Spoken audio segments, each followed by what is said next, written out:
It is not charity, it is complicity. It is not mercy, it is betrayal. These two sentences were published yesterday, and they have already spread across the entire world. The text appeared on a social media platform, was translated and republished within hours, and has since circulated throughout the entire Catholic world. The man who signed it is one of the most influential voices within the traditionalist movement, and these words arrive at a moment when the Church of an entire country is publicly dividing against itself. The author is Archbishop Carlo Maria Viganò, former Apostolic Nuncio to the United States. The text appeared on his own account on August 5th and was subsequently republished and translated by LifeSite News, one of the highest circulation Catholic news outlets in the world. To understand why these particular words carry so much weight right now, it is necessary first to examine what actually happened at the Spanish border during the final weeks of July. Approximately 60,000 people crossed the border into the Spanish enclave of Ceuta, most of them swimming around the border crossing at Bab Sebta. Many were young Moroccan men. Spanish authorities have reported at least 67 deaths. Moroccan authorities have identified 11 fatalities, while other estimates place the death toll closer to 100. These figures remain provisional and subject to revision.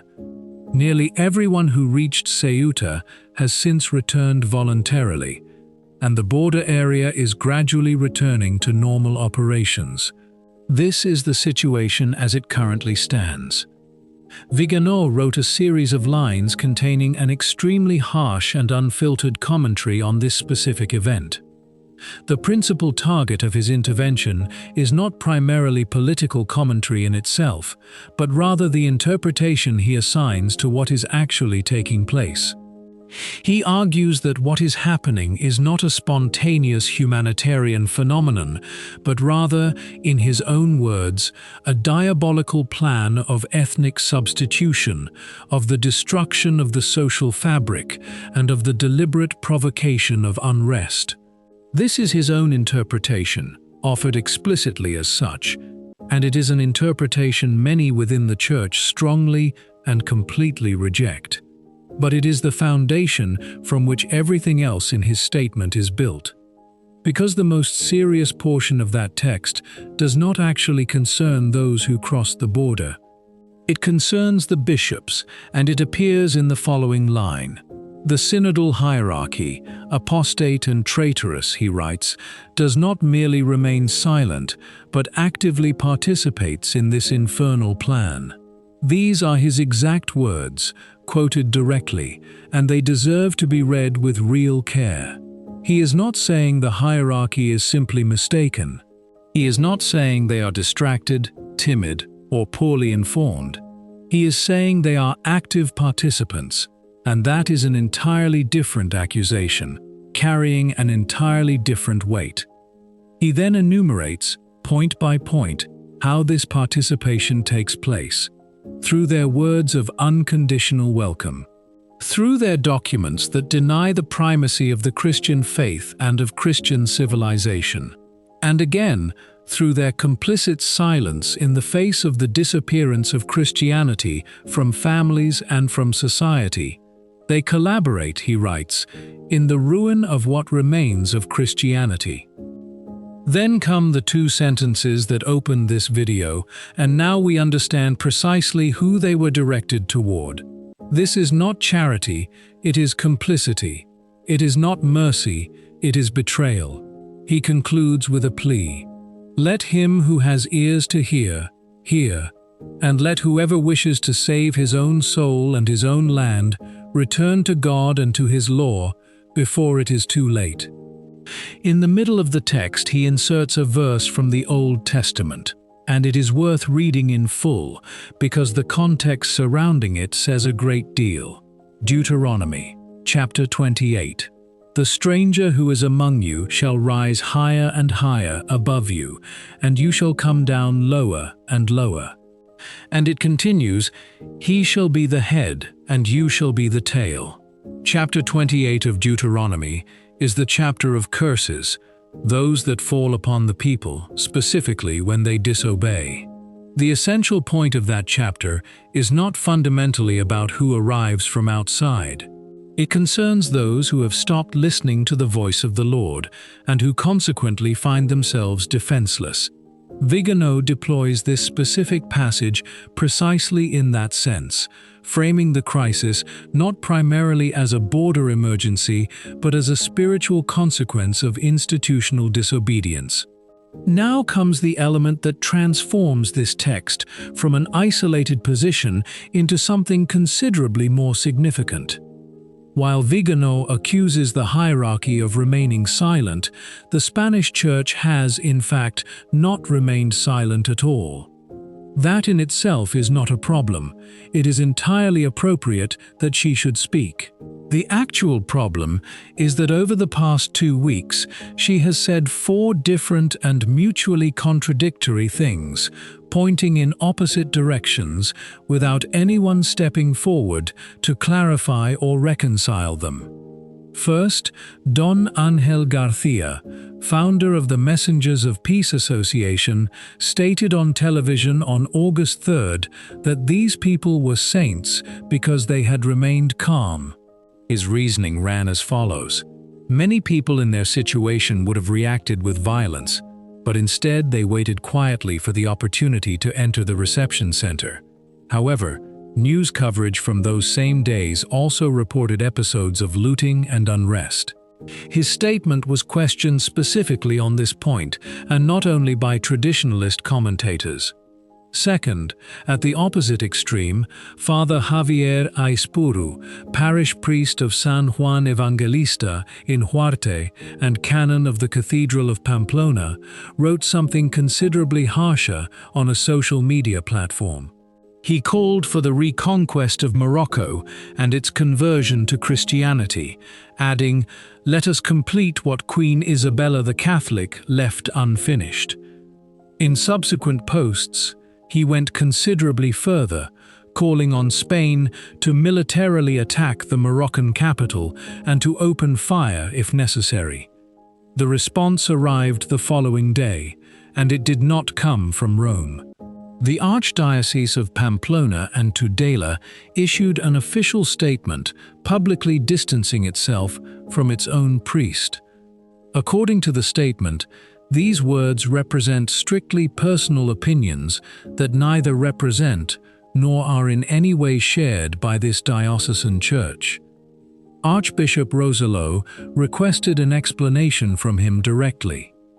Third, on the other side of the border, the Archdiocese of Tangier did something entirely different again. It organized concrete assistance for those returning exhausted and hungry from the crossing. Its Archbishop, Emilio Rocha Grande, accompanied that assistance with a direct message to the young Moroccan men involved. "Build your future here, in your own country," he told them, without condemnation and without proclamations.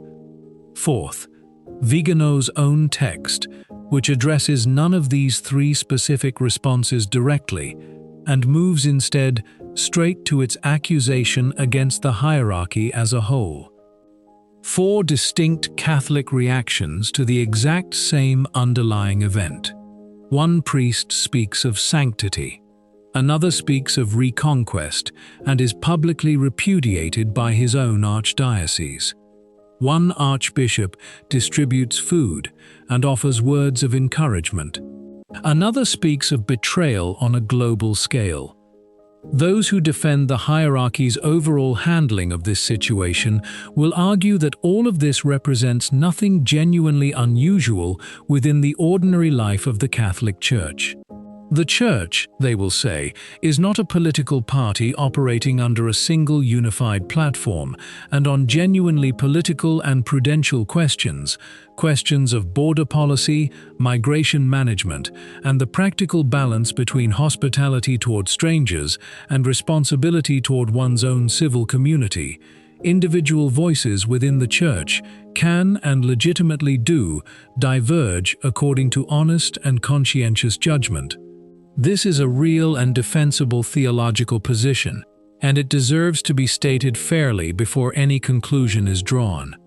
Catholic social teaching affirms both the right of a nation to regulate its own borders and the genuine dignity and claims of the migrant fleeing hardship, and it has always left considerable room for the prudential application of those two principles to vary according to concrete circumstances, local capacity, and reasonable differences of judgment among faithful Catholics acting in good conscience.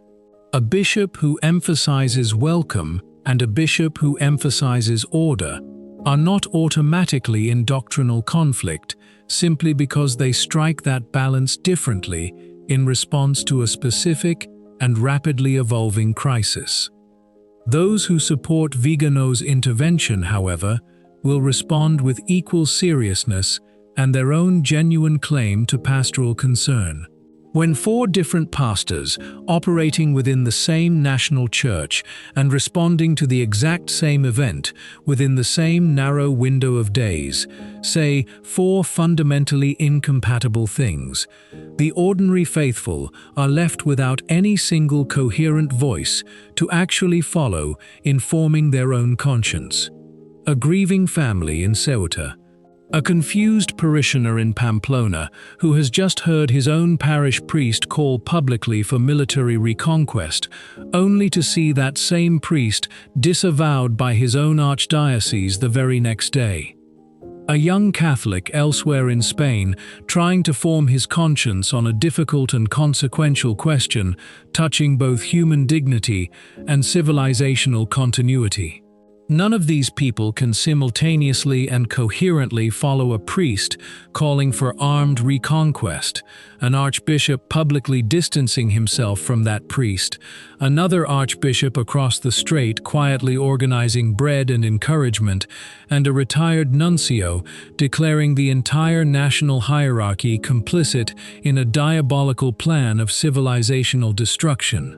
At some point, the argument goes, contradiction on this scale stops functioning as healthy theological pluralism and starts becoming something closer to genuine institutional confusion, indistinguishable in its practical effects from outright doctrinal incoherence, regardless of whether any single one of these four positions, examined in isolation, technically remains within the bounds of legitimate Catholic opinion on a prudential political question.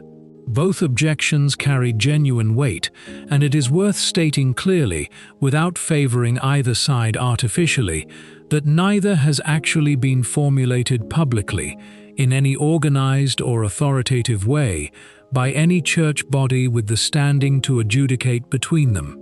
None of the four pastors involved, Garcia, Aispuru, Rossello acting on behalf of his archdiocese, or Rocha Grande in Tangier, has directly and publicly responded to the specific statements made by the other three. No Spanish Episcopal Conference has intervened collectively, as a unified body speaking with the authority of the bishops acting together rather than as isolated and uncoordinated individuals. No joint statement attempting to reconcile or even contextualize these four wildly divergent pastoral responses has been published. And as of this recording, the Vatican itself, despite its consistent and well-documented pattern of speaking frequently and forcefully on migration across other recent controversies involving other countries, has said nothing at all about a division within the Spanish Church that is, by any honest reading of the available evidence, plainly and unmistakably visible to anyone following this story closely. The only church authority to take any concrete and formal action whatsoever was the Archdiocese of Pamplona and Tudela, which issued a brief statement clarifying that Father Aispuru had spoken purely in a personal and unofficial capacity, entirely disconnected from any position held or endorsed by the diocesan church itself, and requesting a direct explanation from him. That narrow, locally contained response represents the entire sum total of institutional church action taken at any level in reaction to this entire sprawling controversy. Everything else, the competing claims of sanctity and betrayal, the wildly divergent theological and political interpretations of the exact same humanitarian event, and the increasingly visible fracture running through the Spanish Church's own collective response to a genuine national tragedy, has remained entirely unaddressed and unresolved. And there is one specific and easily overlooked detail that genuinely deserves more sustained attention than any other element of this story, including the severe and widely circulated content of Vigano's own accusation. The silence that Vigano attributes broadly to the entire hierarchy as a collective institutional body is also, and perhaps more tellingly, quite precisely the same silence existing directly between these four specific individual pastors themselves. A silence his own intervention does absolutely nothing to break. None of the four has mentioned any of the others by name. Garcia, praising the calm sanctity of those who crossed the border, does not reference Aispuru's call for military reconquest occurring in the very same national conversation. Aispuru, calling for the completion of what Queen Isabella left unfinished, does not reference Archbishop Rocha Grande's quiet distribution of bread and encouragement occurring just across the strait. Rosello's formal disavowal addresses only his own canon's comments, without placing that disavowal within any broader context acknowledging the other three competing Catholic voices. And Vigano's own sweeping accusation against what he calls the synodal, apostate, and traitorous hierarchy addresses none of these four distinct pastoral responses individually, collapsing all of them together into a single undifferentiated target for his own considerably broader civilizational critique. No one, across this entire controversy, has publicly noted that a fellow priest or bishop, located only a few hundred kilometers away and operating within the same national church, was defending a position standing as the exact and direct polar opposite of his own. On a border where dozens of human beings genuinely died, in a crisis touching directly on some of the deepest questions facing the contemporary church, human dignity, national sovereignty, religious identity, and the practical meaning of Christian charity in a difficult and contested situation, the visible Catholic response was not a single coherent voice, capable of holding together both authentic compassion for genuine human suffering and legitimate concern for social order and cultural continuity. It was instead four separate and mutually unaware voices, each speaking past the others rather than to them, each apparently unaware of, or entirely unconcerned by, what the others were simultaneously saying within the exact same national conversation, about the exact same underlying tragedy. This is, perhaps, the single most significant and most genuinely revealing fact buried within this entire story, considerably more significant in its own quiet way than the specific content of Vigano's accusation, however dramatic that accusation has proven to be, and however widely it has already circulated across Catholic media in the days since its publication.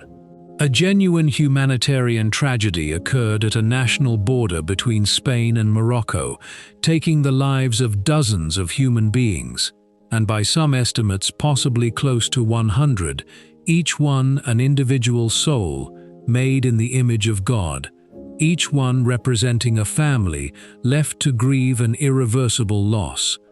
and in the immediate aftermath, the visible and public Catholic response to it, the response that reached ordinary Catholics through television appearances, social media posts, official diocesan statements, and eventually an internationally circulated letter from a former Vatican nuncio, was not a unified pastoral voice, one genuinely capable of holding together both authentic compassion for the suffering of vulnerable young men and legitimate concern for social cohesion and the well-being of receiving communities. It was instead four separate and entirely uncoordinated individual voices, offered without any apparent awareness of one another, each claiming, implicitly or explicitly, to speak with genuine pastoral authority, and each arriving at conclusions standing in direct and unreconciled tension with at least one, and in some cases all three, of the others. Vigano's own interpretive framework, built around explicit language of diabolical conspiracy, deliberate ethnic substitution, and an entire national hierarchy, actively and knowingly participating in what he describes as the ruin of Christianity itself, represents a severe and highly contested interpretation that a great many faithful and serious Catholics, including many who share genuine concerns about immigration policy and the erosion of Christian culture across Western Europe, would not adopt in anything resembling these specific and considerably escalated terms.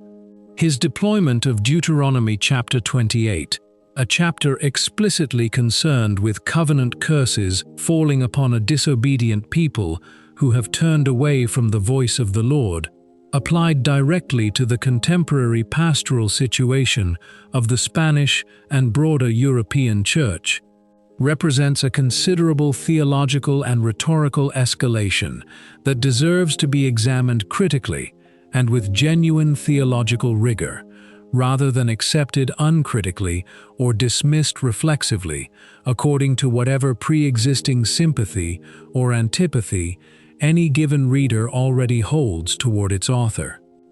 But the underlying pattern his intervention has, whether intentionally or not, inadvertently exposed to wider public view, remains genuinely difficult to dismiss once it has actually been laid out clearly and examined honestly. A national church that responds to a matter touching simultaneously on grave humanitarian tragedy, questions of civilizational and religious identity, and the concrete meaning of Christian charity, with four entirely incompatible and mutually unacknowledged voices. Without any of those four voices meaningfully engaging with, correcting, or even acknowledging the existence of the other three, and without any higher ecclesiastical authority stepping forward in a timely way to provide coherent pastoral guidance, has a real and serious communication problem.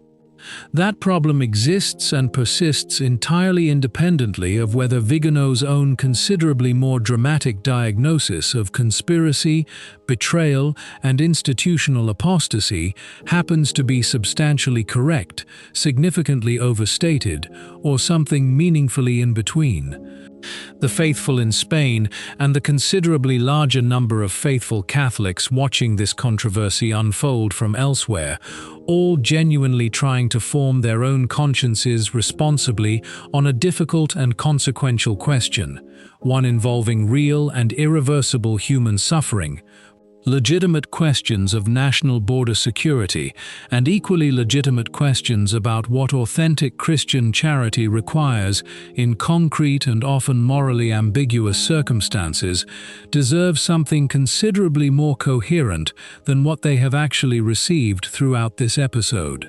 They deserve pastors who, whatever their own legitimate differences of prudential judgment, are at minimum willing to speak directly and respectfully to one another before speaking so forcefully and so publicly past one another in front of an increasingly confused body of ordinary faithful.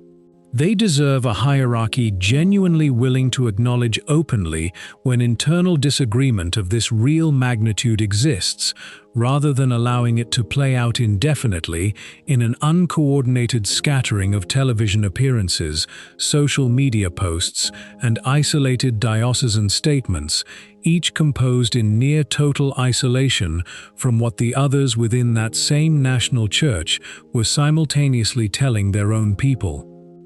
Whether one ultimately regards Vigano's intervention as genuine prophetic witness, courageously naming a crisis of institutional cowardice that others were too timid to name plainly, or as a dangerous and rhetorically excessive escalation, and reasonable, faithful Catholics continue to disagree substantially and in good conscience on precisely this question. The underlying pattern of fragmentation his letter has exposed is real, well documented, and remains, as of this recording, entirely unaddressed by any authority with the standing to resolve it. 4 pastors, 1 shared national border, dozens of confirmed deaths, possibly considerably more, and not a single word of direct, public, mutual engagement exchanged between any of them. What do you think? Leave a comment below. Amen. God bless you.